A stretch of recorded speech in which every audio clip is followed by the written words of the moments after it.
Crap. Okay, now I know why. Nasa na linya? Ano ba naman yan?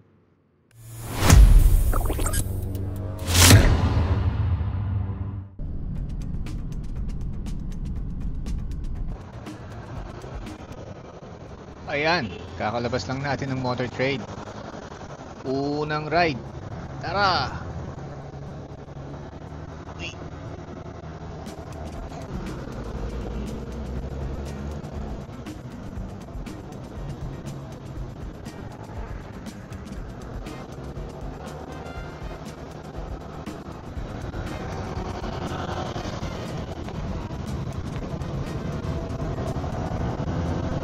Ayos ah, ang sarap niya iliko. Nice, nice, nice. Okay oh, very smooth. Maganda yung lumiko.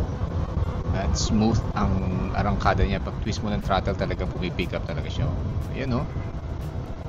Nice. Okay to, okay. Okay.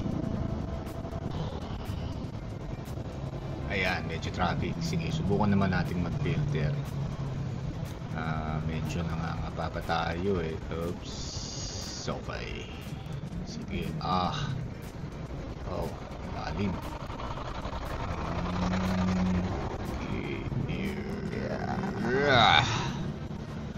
Ayos. Medyo. Ay, 1 bar nga pala tayo. Teka, papagas muna tayo. Hanap tayo ng Petron.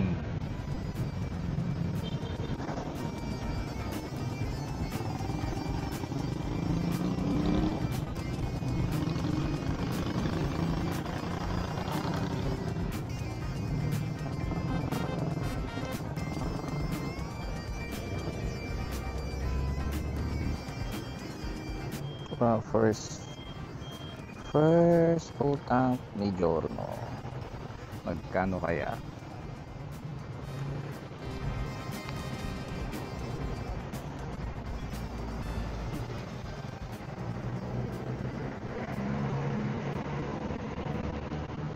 Okay na?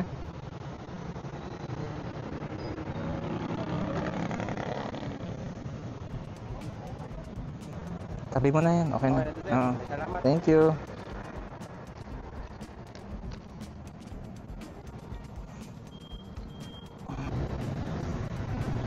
Alright, full tank.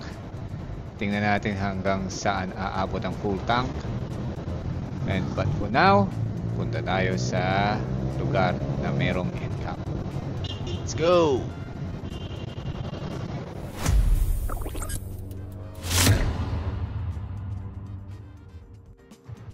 Yes! Meron na naman tayong bagong motor. Sana all. This time, Giorno. Nandun ang ating bike. Iniwan natin ang big bike natin at because traffic na, ito na lang kunin natin. Anong meron dyan? Ayan, VIP. May mga nakaputi pa talaga oh. Meron dito.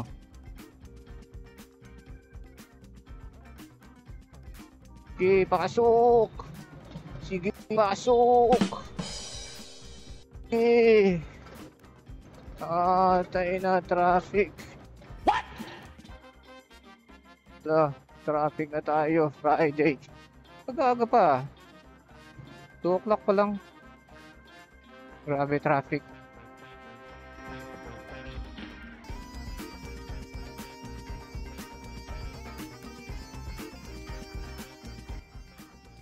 Ayan, dito na nga tayo sa kaliwa. Itong lugar talaga na to eh, bottleneck dito eh. Dahil yan dyan sa kaliwa. Yan. Yeah, salamat kuya. Dahil dyan eh, pinapahinto nila, priority nila ang Skyway. Anyway. Hala, yun. Nangyari. Gamit ni kuya, ako. Oh yeah, haba ng pila nyo. Sige, sisigit dito. Ay! Quezon Avenue. The memorable Quezon Avenue. Saan ako bumalentong? Oh no! Haha. Hindi ko makakalimutan yan. Haha. Siyempre.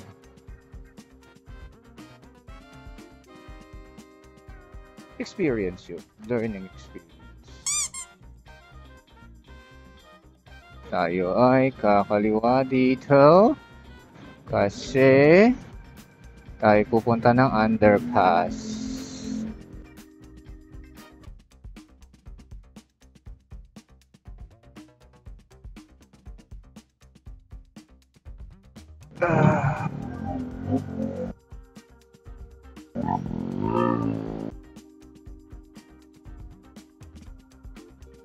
Mahirap na. Baka mapitikan tayo. Steady tayo sa 60.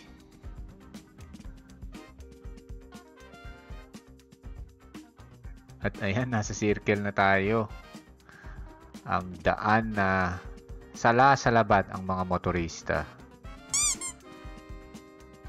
Dito lang sa Pilipinas na walang proseso eh. Pag pumapasok ka sa roundabout, kanya-kanya. Anyway, another day for that. For now, ini-enjoy muna natin ang ating giorno. By the way, ito pa lang unang ma-experience natin ang NCAP, no? So, tara.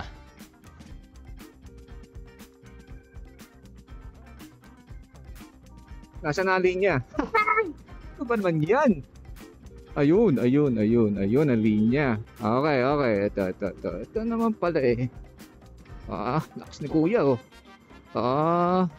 Kakaliwa sila. Oh, okay. Okay naman pala. So, sakala ko naman.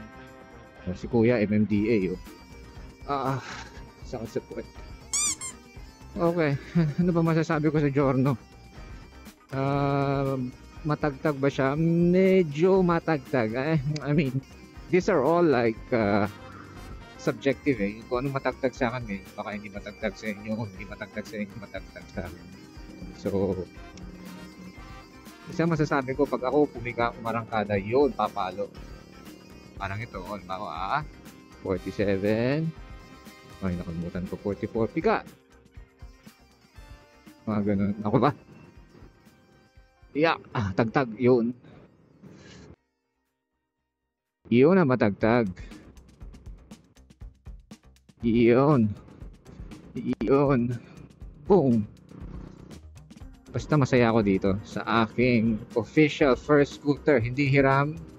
Talagang akin. Wow. Sana all.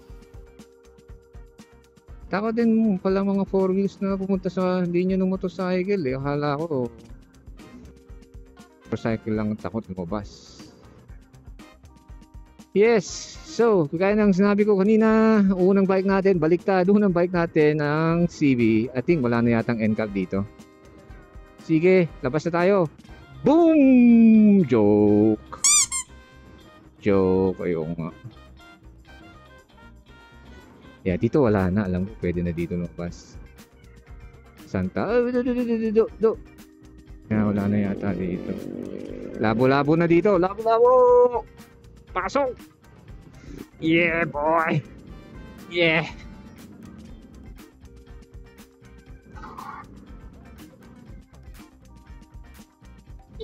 Itong nasa kanan is the shadow lane. Parang passing lane lang to. Hindi ka yata pwede magbabad dito.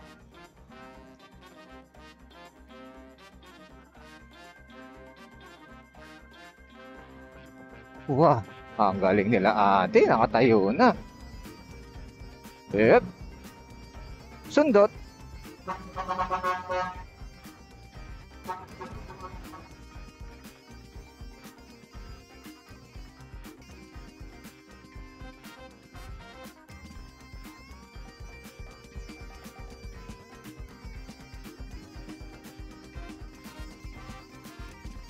Pick up lang natin, no? So far, yung ride ni Giorno is very nice. To be specific, gusto ko yung arangkada niya. Gusto ko yung pag-nimble niya. Madaling iliko.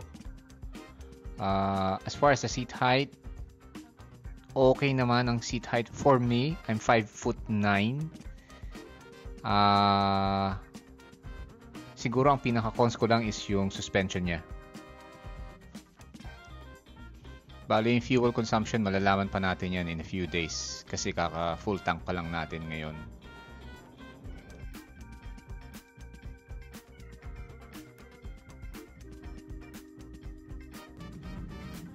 Bali kung vibration pala, no, wala naman akong ganong napansin na vibration. Apart from lumalangit-ngit pag lumiliko.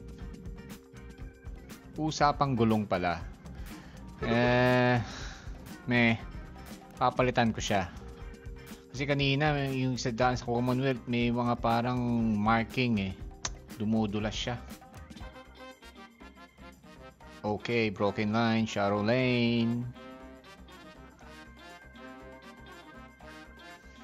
Alright, kung maabot kayo dito, salamat. Salamat at nakinig kayo sa aking walang kwentang vlog. And that's it for now. And I'll see you on the next one.